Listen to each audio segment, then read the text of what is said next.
जब मैं कर्नाटका आया तो मैंने बात की कुछ लोगों से, तो 10 सेकंड में ही समझ आ गया कि समस्याएं वही हैं जो पंजाब की हैं। किसान की समस्या वही है जो पंजाब की है। हमारे यहां गन्ने की खेती होती है, लेकिन जब से आम आदमी पार्टी की सरकार, अभी साल नहीं हुआ, 16 मार्च को साल होगा, हमने गन्ने के उत्पादकों का 300 करोड़ रुपया जो पिछली सरकारों ने नहीं दिया था, आते ही सबसे पहले वो दिया, और गन्ने का रेट 380 रुपए क्विंटल है। पंजाब में, देश में सबसे ज्यादा रेट पंजाब में मिलता है, और मुझे पता चला यहां पे तो 200, 180, 220 तक मिलता है। और हमारी भी जो गन्ना मिले हैं वो कई कई साल पैसे नहीं देती थी, यहां भी यही हाल है। तो समस्याएं हमारी वही हैं। मुझे पता चला 2.5 लाख वैकेंसीज हैं गवर्नमेंट जॉब्स में, 2.5 लाख पद खाली हैं, और आम आदमी पार्टी की सरकार बनी है, एक साल में 27,790 नौकरियां देकर आपके बीच में खड़ा हूं भाई साहब, सरकारी नौकरियां एक साल में।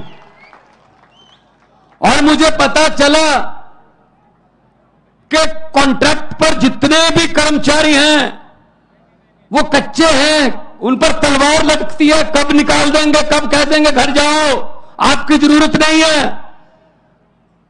और पंजाब सरकार ने 14,000 पहले किए, अभी हमारा बजट का सेशन आ रहा है, उसमें भी मता आ रहा है 14,000 अब करेंगे। 28,000 कॉन्ट्रैक्ट वाले जो मुलाजिम थे कच्चे, उनको पक्के करके आपके बीच में खड़ा हूं भाई साहब। कोई हवा में बातें नहीं करते, हम हवा में बातें नहीं करते। यहां भी वही मुद्दा है, ओपीएस, ओल्ड पेंशन स्कीम।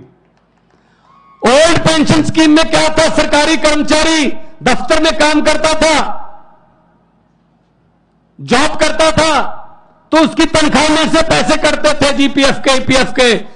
जब वो रिटायर हो जाता था तब उसको इकट्ठे पैसे मिल जाते थे, वो अपना घर बना लेता था, अपने बेटे बेटियों का किसी का भी कोई गिफ्ट दे देता था, तो उसकी जिंदगी आराम से निकलती थी। अब क्या कर रहे हैं भाई साहब,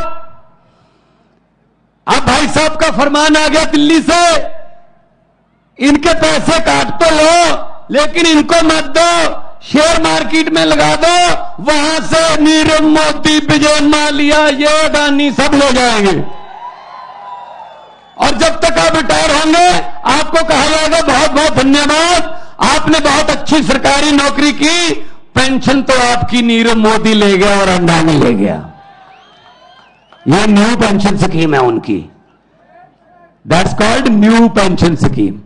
तो हम ओपीएस को हमने अपने पहले नोटिफिकेशन जारी किया, अब हमने कैबिनेट में इसको लेके आए हैं। हम केंद्र के साथ लड़ाई लड़ेंगे कि हमारा पैसा वापस दो, 18,000 करोड़ हमारा जो पेंशन का, old pension, new pension scheme का जो इन्होंने रखा है, वो वापस लेने के लिए हम लड़ाई लड़ेंगे, मुलाजमों के साथ लड़ाई लड़ेंगे। तो ये तो इनके कारनामे हैं। हम हवा में बात नहीं करते। अरविंद केजरीवाल जी ने कहा दिल्ली में मैं बिजली फ्री कर दूंगा, अरविंद केजरीवाल जी ने कहा मैं स्कूल अच्छे बना दूंगा। तो मजाक कर रहे थे ये लोग, ऐसे कैसे हो सकता है। जब स्कूल अच्छे बनने शुरू हुए, धीरे धीरे स्कूलों में टीचर्स जो हैं उनको विदेशों में ट्रेनिंग देकर धीरे धीरे बच्चों का रिकॉर्ड, बच्चों का पास प्रतिशत बढ़ता गया। आज दिल्ली के स्कूलों का पास प्रतिशत प्राइवेट स्कूलों से ज्यादा है, 99.7% है जी। मैं तब पंजाब में अभी चुनाव नहीं हुए थे, मैं 2014 से एमपी था, 2019 में भी एमपी था, तो मैं दिल्ली रहता था जब पार्लियामेंट होती थी। सच मानिए मेरे पास दिल्ली के लोग आते थे, जब कोई पार्लियामेंट में काम करते हैं, जब पार्लियामेंट की कोई गाड़ी चलाता है, जब कोई मिल गया, वैसे उनको पता चल गया भगवंत मान का घर है, तो मेरे पास प्राइवेट स्कूल में एडमिशन के लिए सिफारिश नहीं आती थी। वो कहते थे जी दिल्ली के किसी सरकारी स्कूल में एडमिशन करवा दो, बच्चे की जिंदगी सुधर जाएगी।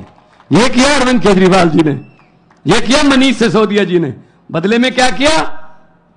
मनीष सिसोदिया को गिरफ्तार कर लो। स्कूल क्यों बना रहा है?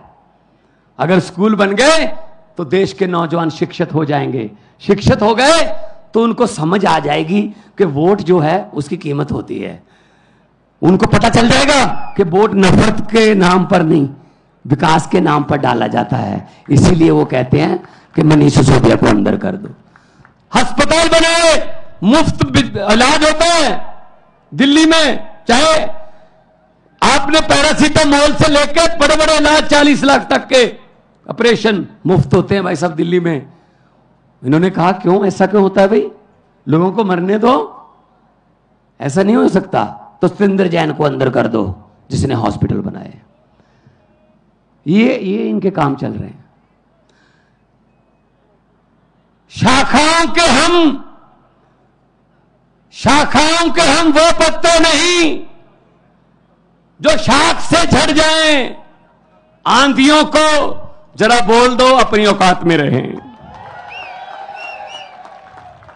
ऐसे हम पर ईडी सीबीआई ये डालकर आप डरा नहीं सकते हमें, आप डरा नहीं सकते हमें। हम किसी और मिट्टी के बने हुए हैं भाई साहब।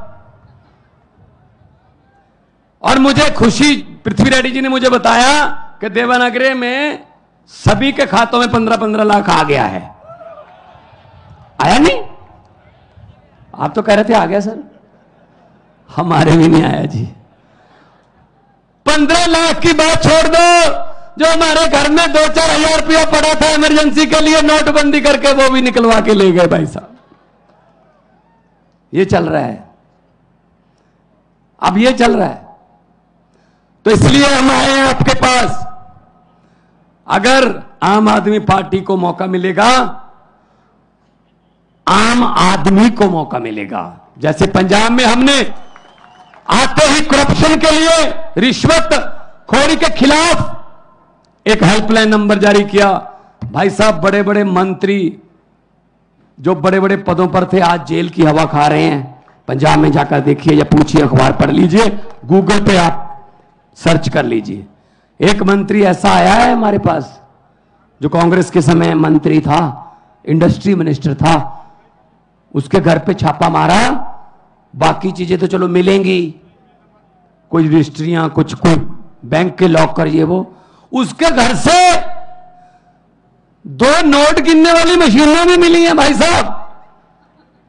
ये नोट गिनने वाली मशीनें आम घर में रखता है कोई? ये सिर्फ लुटेरों के घर में ही हो सकती हैं बस, जब बैंक में होती हैं, जहां रिश्वतखोरों के घर पे होती हैं नोट गिनने वाली मशीन। इसका मतलब उसका परिवार नोट गिन गिन के तंग आ गया। उसके परिवार ने कहा जी हमसे हर रोज नहीं गिने जाते, मशीन मंगवा लो। आज टीवी पर देख रहा था, इतने बड़े बड़े नोट के ढेर कर्नाटका में, विधायक के बेटे के घर से 8 करोड़ मिला ना। किसका पैसा है वो? किसका पैसा है? टैक्स देते हैं, तुम्हारा पैसा है, जनता का पैसा है वो। हम टैक्स देते हैं। कुछ लोग सोच रहे होंगे भगवंत मान ये क्या कह रहा है, हम कब टैक्स देते हैं? भाई साहब टैक्स देते हैं, आपको पता नहीं चलता। सुबह उठते हैं, चाय बनानी है, सिलेंडर का और गैस का चूल्हा जलाना है, आपने लाइटर ऑन किया, टैक्स शुरू, गैस पे टैक्स है। चाय पत्ती डाली टैक्स, चीनी डाली टैक्स, दूध डाला टैक्स, उसके बाद फोन किया टैक्स, बेने डोसा खाया टैक्स, मक्खन पे भी है।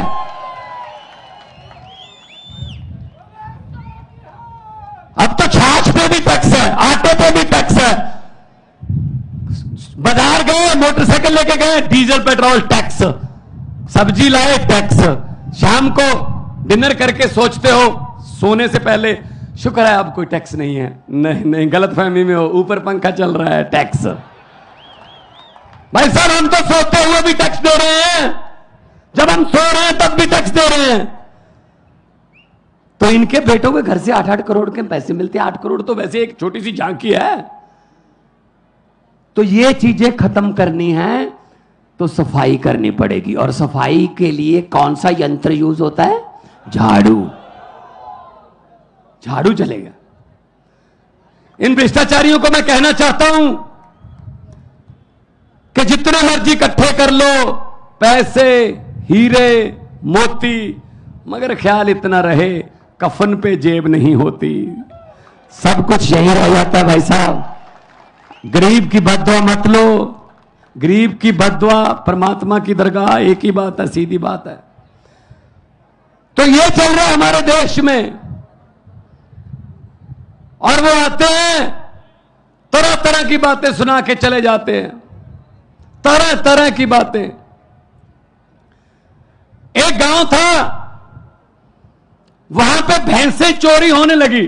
गांव में अचानक से दूध देने वाली भैंसें किसानों की चोरी होने लगी। कभी एक भैंस चोरी होगी रात को, एक दिन 2 भैंसें चोरी हो गई, 3 भैंसें चोरी हो गई रातों रात।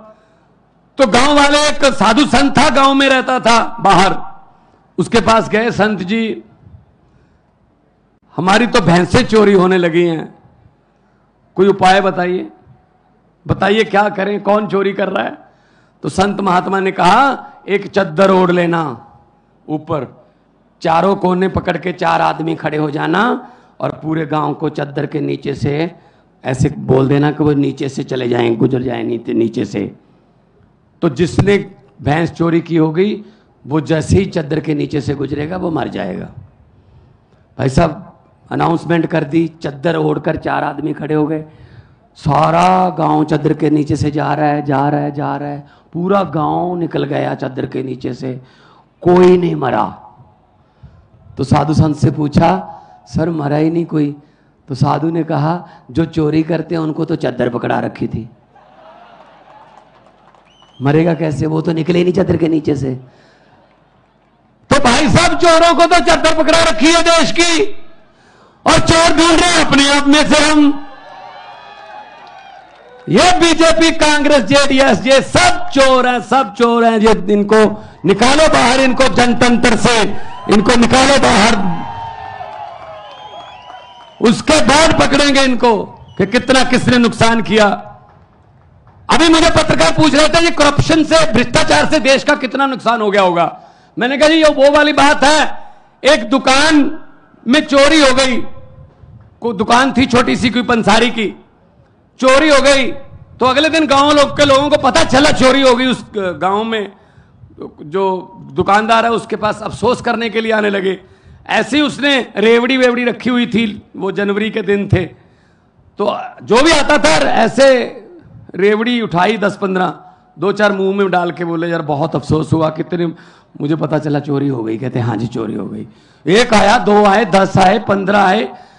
दोपहर के बाद सरपंच भी, गांव का जो प्रधान है, उसने भी कहा मैं भी जाके आता हूं। उसने भी ऐसी रेवड़ी उठाई, 2-4 मुंह में डालकर बोले यार बहुत बुरा हुआ, चोरी हो गई। कितने का नुकसान हो गया होगा? वो दुकानदार बोला जी सरपंच साहब अभी तो नुकसान चल रहा है, जो भी आता है रेवड़ी खा के पूछ लेता कितने का नुकसान हो गया। जब पूरा गांव अफसोस कर गया उसके बाद हिसाब लगाएंगे कितने की चोरी हो गई है। तो अब कैसे बता दें इस करप्शन से, भ्रष्टाचार से कितने का नुकसान हुआ? अभी तो नुकसान चल रहा है देश का। ये तो आम आदमी पार्टी की सरकार आएगी, अरविंद केजरीवाल जी प्रधानमंत्री बनेंगे, तब हिसाब लगाया जाएगा कि कितने की चोरी हो गई है और कितना भ्रष्टाचार हो गया है। ऐसा हिसाब नहीं लगेगा इसका हिसाब लगाने वाला चाहिए, और चाहिए भी IRS ऑफिसर, इनकम टैक्स के कमिश्नर रहे हैं, इनको सब पता है पैसा कहां से आता है और कहां जाता है। ये निकाल लेते हैं, जो पैसा छुपाना जानता है ना, तो इनकम टैक्स वाले निकलवाना भी जानते हैं कि कहां से निकलता है। तो मैं आपको यही बेनती करूंगा कि आप लोग इकट्ठे हो जाइए। जब लोग इकट्ठे हो जाते हैं, तो जब लोगों की आंधी तूफान बन जाता है, तो बड़े बड़े पेड़ जड़ से उखड़ के